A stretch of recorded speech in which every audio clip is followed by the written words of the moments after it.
Hello guys, nakatanggap ako ng invitation sa Upwork. So this time, tinatry ko siyang applyan. So tingnan natin kung matatanggap ako nito. Ipakita ko sa inyo kung ano yung proposal ko, ano yung cover letter ko para at least magka-idea kayo sa mga gusto maka-experience dyan. But before that, gusto kong ipakita sa inyo kung ano yung mga clients ko na right now. Ito na lang, pag marami kang anak, mag-withdraw ka agad. Ito na lang yung natira. Ito yung mga clients ko for now. Shopify on-call tech support by the R, Do Good. And then ito din yung another dropshipping web and Shopify marketing. Overall, naging manager kasi gawin niya akong as overall admin gagawa ng operations sa Shopify niya. Ito din sa Shopify creation ko at ito yung same lang to na duplicate lang niya. So, nakikita ako ng ano kasi na feeling ko makaya ko lang. We have received an invitation. Kahapon, nakatanggap ako ng job offer at tinanggap ko to. Ano, hindi yan. Ito yun. So, kahapon ako nagsimula.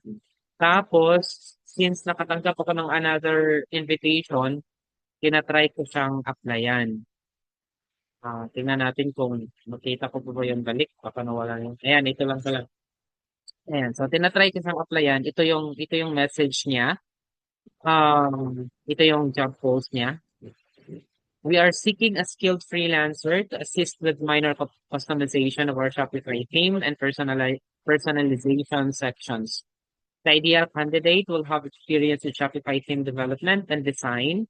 Our theme is to be yours, and we need help creating additional custom fields for customers to what's this? Enter their details. Responsibilities include customizing theme layouts, implementing personalization features, and ensuring seamless integration with existing Shopify functionalities. Most of our website is functioning, but we need help with adding and editing some features. We also want to import reviews from Etsy to our store. This one, madali lang to. Pero hindi ko pa alam kung ano yung mga layouts. Actually, nag-study ako ng custom coding sa Codigo. So, pinopromote ko na yung school na yan. Pero, nakalimutan ko na yon. Yes, gumagawa ko ng mga custom code ng mga sections sa Shopify. Pero alam nyo guys, yung ginagamit ko, yung ChatGPT lang na Pro. Kasi may Pro account ako sa ChatGPT. So, actually, yun lang yun. Siya lang yung gumagawa actually. So, pinapadali niya yung trabaho ko at the same time, maganda yung result. Maganda yung mga functionalities. And then, ang ganda nito kasi $8 per hour. So, tinatry ko siyang apply. Baka, ipakita ko sa inyo sa susunod kung natanggap ako. Pero kung sa tingin ko, guys, parang hindi ko kakayanin yung trabaho. Of course, nag-back ako. Kaysa naman masira lang yung pangalan ko. Hindi ko pala mabigay yung ano, tamang expectation and yung work na expected nila na dapat kong magawa. So, sabi niya, I like to invite you to take a look at the job. Uy, baka the job I posted, please submit a proposal if you're available and interested. So, ito yung cover letter. Ito, ipakita ko sa inyo. ChatGPT lang din yung gumawa nito. Pero, syempre, dapat maganda yung prompt. Di ba? At binigay ko sa ChatGPT yung yung resume ko para hindi ko na isali sa prompt ko. Di ba nga? Ito yung background ko, ganun ganun, para hindi na masyadong mahawak. Pinabasa ko na lang si ChatGPT. So, nagbigay ako ng instruction kung paano magsimula kung ano yung, di ba, first line ng cover letter, lahat yun binigay ko sa ChatGPT. Ito yon. Hello, I understand you are looking for a skilled freelancer to assist with minor customization of your Shopify theme, specifically the Be Yours theme, and to add personalization features and improve existing functionality. My name is Pedimento Bandules. I've been a Shopify store creator for more than 5 years. Totoo naman yan. I specialize in building, customizing, and optimizing Shopify stores to align with both business goals and the customer's experience. I also have experience in custom coding for custom sections based on what my clients specifically need for their Shopify stores. And then ito na yun. From your job post, I can confidently help you with customizing your viewers theme, layout, and sections, creating additional custom fields for customer personalization, editing and improving existing features, Importing reviews from Etsy. Ito madali lang to eh. Gagamit lang tayo ng Judge Me app yan. Tapos trabahuin natin sa Google Sheet. Ensuring smooth and error-free and integration. Ito, ChatGPT lang yung partner to that. Pero hindi ko alam gaano kahirap yan. Baka mas magka-problema. I have built and optimized multiple Shopify stores from scratch. Totoo naman yan. Handled SEO, product listings, and improved store performance. I also have experience fixing stores issues, migrating platforms, and implementing custom features based on clients' requirements. With my background in full stack web development, React, JS, and Laravel, I can go beyond basic edits and handle deeper customization using Liquid, HTML, CSS, and JavaScript.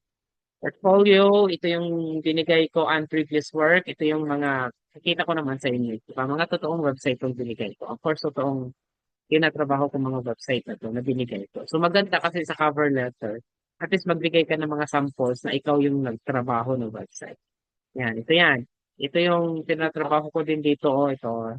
I-click mo yan. Mapunta ka sa form na maglagay ka kasi registered na ako dito.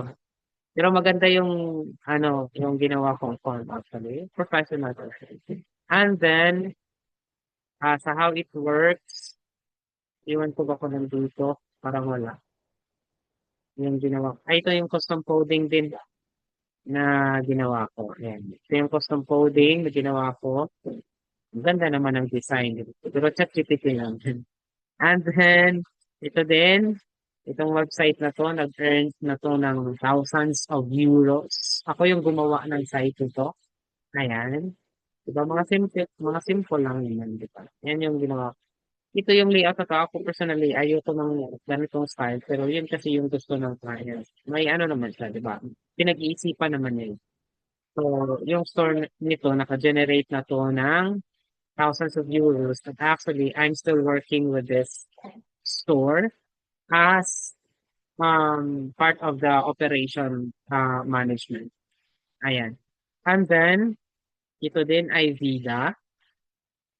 Ito, I'm still working on this site also. So, lahat dito actually is custom coding. Ito custom coding yan.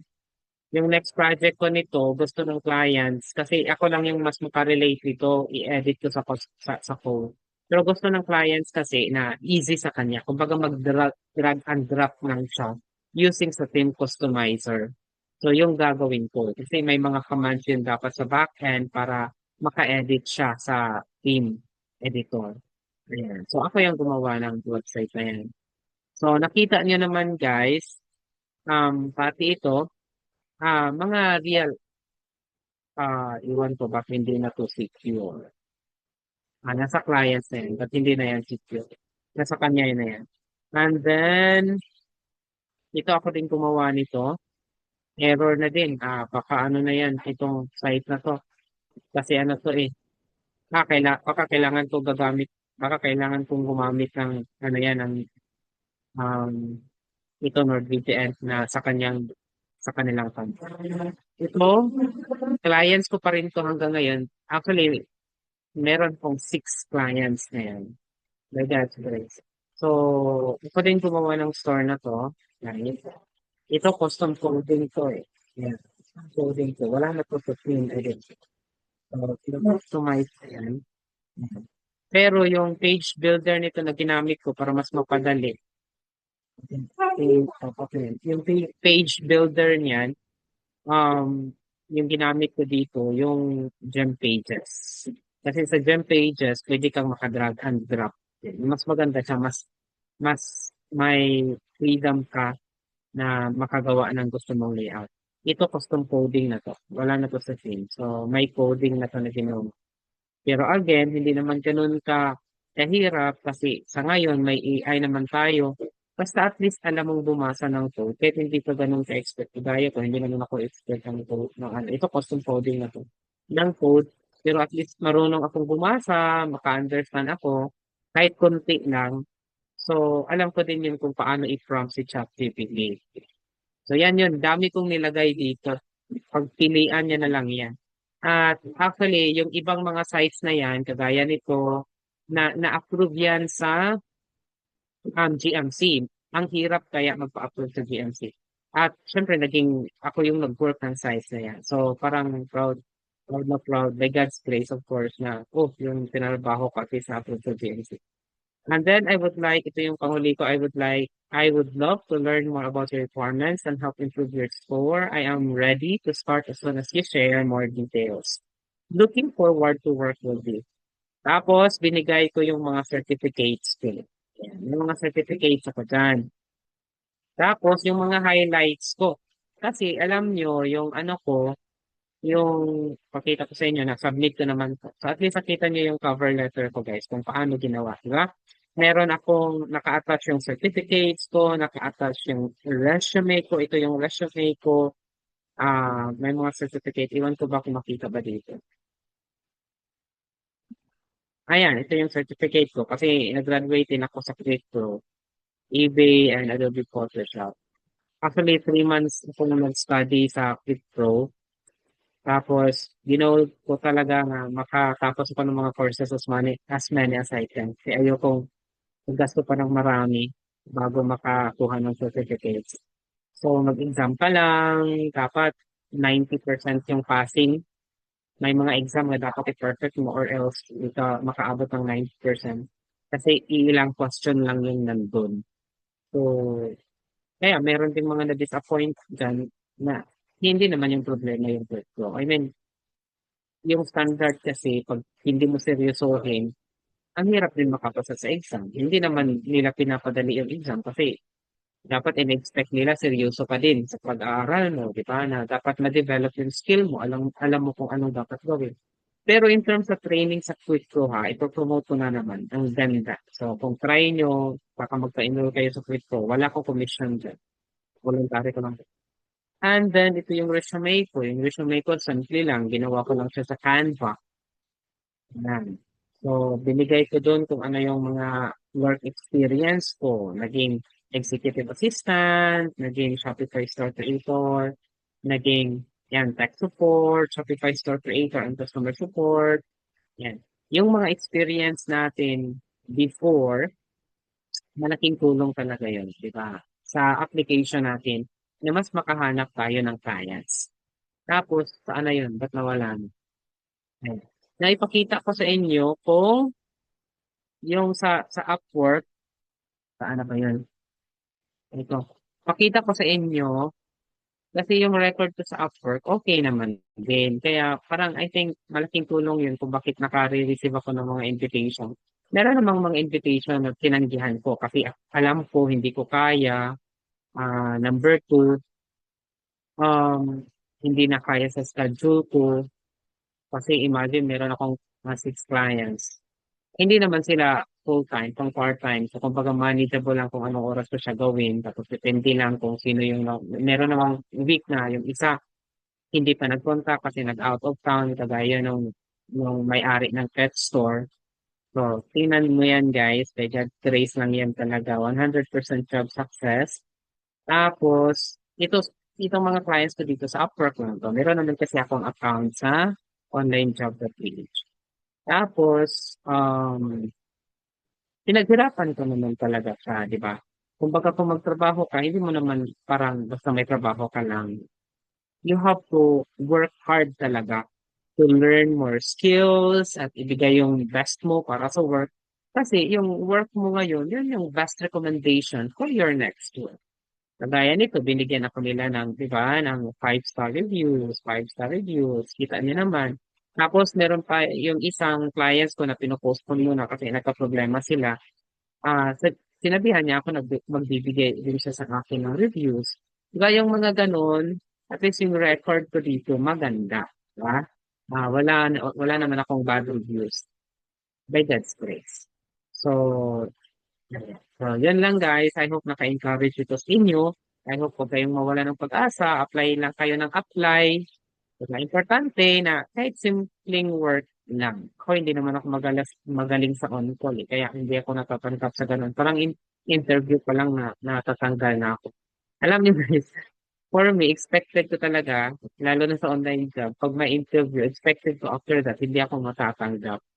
So, kung matanggap ako, parang nabibigla ako. Ako yung nasusurprise. Ha? Natanggap ako? Kasi yung expectation ko hindi. Yan. Pero by God's grace naman, na meron namang tumatanggap. No, yun yung awa lang talagang pinipili sa akin. Okay, yan lang yun. Thank you very much. God bless us all.